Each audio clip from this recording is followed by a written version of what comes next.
आज हम आपको एक ऐसी कहानी सुनाएंगे जो सिर्फ फिल्म की नहीं, बल्कि ये कहानी है दोस्ती, विश्वास और एक फैसले की, जिसने एक सुपरस्टार की किस्मत हमेशा के लिए बदल दी। ये कहानी है 70 के दशक की, जब बॉलीवुड में एंग्री यंग मैन का तूफान आया था। और इस तूफान को सबसे बड़ा बल दिया था एक फिल्म ने, जिसका नाम था खून पसीना।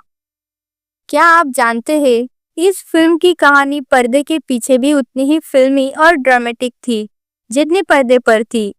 इस कहानी में एक निर्देशक का दुविधा में फंसा मन, एक निर्माता का अटूट विश्वास था और दो सुपरस्टार्स की किस्मत का सवाल था।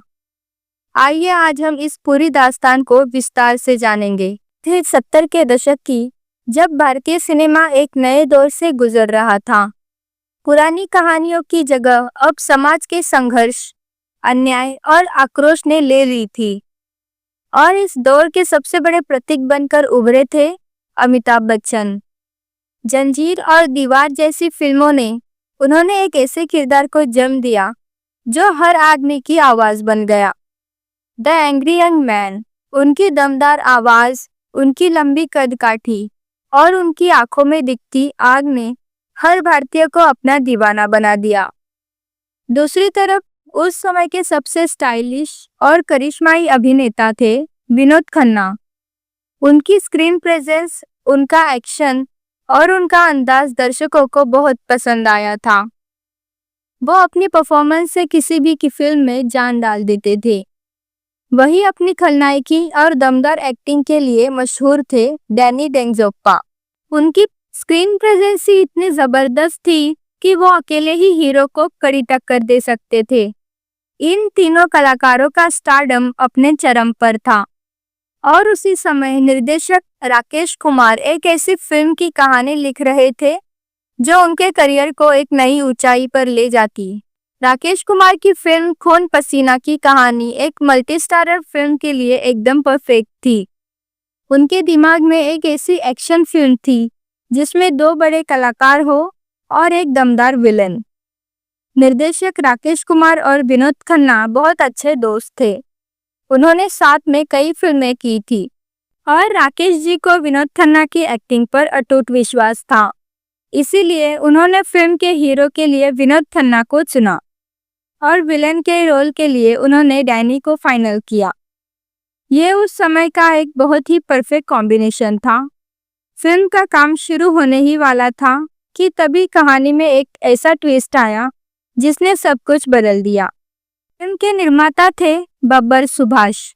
वो जानते थे कि फिल्म को सुपरहिट बनाने के लिए सिर्फ अच्छी कहानी काफी नहीं है, बल्कि उसमें एक ऐसा नाम चाहिए जो दर्शकों को थिएटर तक खींच लाए। और उनके हिसाब से वो नाम सिर्फ एक ही था, अमिताभ बच्चन। बब्बर सुभाष ने निर्देशक राकेश कुमार से बात की और उन्हें समझाया कि फिल्म में अमिताभ बच्चन को कास्ट करना कितना जरूरी है। लेकिन राकेश कुमार के लिए ये फैसला आसान नहीं था। उनकी विनोद खन्ना से दोस्ती इतनी गहरी थी कि वो नहीं चाहते थे कि विनोद को बिना किसी कारण के फिल्म से बाहर किया जाए। ये उनके लिए एक बहुत ही इमोशनल और प्रोफेशनल दुविधा थी। बब्बर सुभाष ने राकेश कुमार को समझाया, राकेश जी, विनोद खन्ना एक बहुत अच्छे एक्टर और मेरे दोस्त थे, लेकिन इस फिल्म की कहानी की डिमांड कुछ और है। इस फिल्म को एक ऐसे नायक की जरूरत है जो अकेले ही बॉक्स ऑफिस पर धमाल मचा सके। अमिताभ बच्चन का एंग्री यंग मैन किरदार इस फिल्म के लिए ही बना है। मेरा यकीन मानिए, ये फिल्म विनोद के साथ भी हिट होगी, लेकिन बच्चन साहब के साथ ये ब्लॉकबस्टर बनेगी। ये बातचीत घंटों चली। राकेश कुमार अपने दोस्त के प्रति अपनी वफादारी और अपनी फिल्म की सफलता के बीच फंस गए थे। आखिरकार उन्होंने निर्माता की बात मान ली।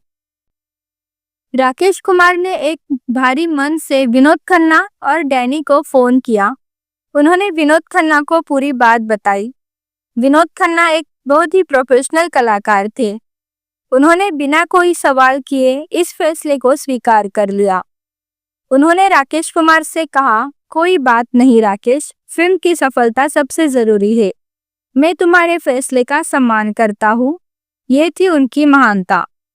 दूसरी तरफ डैनी ने भी इस फैसले को समझा और आगे बढ़ गए। ये सिर्फ एक कास्टिंग का बदलाव नहीं था, ये एक बहुत बड़ा भावनात्मक क्षण था।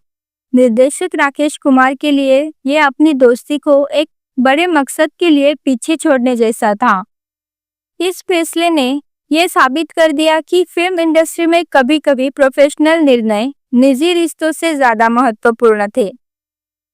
फिल्म की कहानी को फिर से लिखा गया। अब ये एक सिंगल हीरो फिल्म थी, जिसे पूरी तरह से अमिताभ बच्चन की इमेज के अनुसार ढाला गया। उनका दमदार डायलॉग, उनकी आंखों की आग और उनका जबरदस्त एक्शन, सब कुछ इस फिल्म में डाला गया। फिल्म की सबसे यादगार चीजें। फिल्म में एक जबरदस्त रेसलिंग सीन था, जिसमें अमिताभ बच्चन ने अपने किरदार के लिए कड़ी मेहनत की थी। यह सीन आज भी याद किया जाता है। फिल्म का क्लाइमैक्स, जिसमें अमिताभ बच्चन को एक बाघ से लड़ना था, यह सीन उस समय के हिसाब से बहुत ही खतरनाक था। फिल्म के गाने जैसे तजुर्बा और जवानी जाने मन बहुत लोकप्रिय हुआ। जब यह फिल्म 1977 में रिलीज हुई तो इसने बॉक्स ऑफिस पर तहलका मचा दिया। सिनेमाघरों के बाहर लंबी लंबी कतारें लगी। फिल्म ने जबरदस्त कमाई की और ये साल की सबसे बड़ी हिट फिल्मों में से एक बन गई। निर्माता बब्बर सुभाष का फैसला बिल्कुल सही साबित हुआ। खून पसीना की सफलता ने ये साबित कर दिया कि उन्होंने सही समय पर सही दांव खेला। इस फिल्म ने सिर्फ बॉक्स ऑफिस पर कमाई ही नहीं की, बल्कि इसने अमिताभ बच्चन को एंग्री यंग मैन के रूप में और भी मजबूत बना दिया।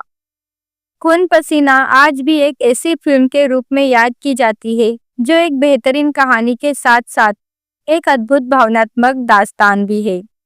ये कहानी हमें बताती है कि बड़े निर्णय लेना कितना मुश्किल होता है, लेकिन जब आपका विश्वास अटूट हो तो आप इतिहास रच सकते हैं। तो दोस्तों, ये थी खून पसीना की अनसुनी दास्तान। हमें उम्मीद है कि आपको ये कहानी पसंद आई होगी। ऐसे ही और किस्सों के लिए हमारे चैनल को सब्सक्राइब करें। मिलते हैं अगले वीडियो में।